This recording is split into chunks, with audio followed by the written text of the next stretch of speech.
How to deactivate and delete a plugin in WordPress.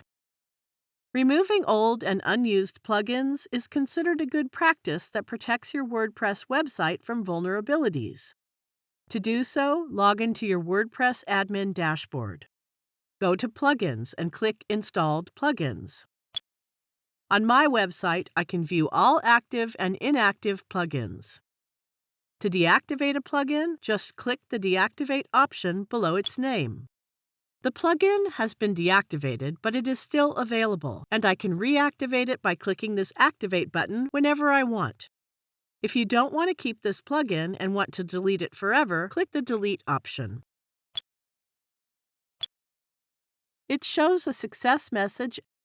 If you want to deactivate or delete plugins in bulk, select them all and then use Bulk Actions. Just select the bulk action you want to apply and then click the Apply button. It shows a confirmation message. Click OK to confirm. All the plugins have been deleted. Now you know how to deactivate and delete a plugin in WordPress. Thank you for watching.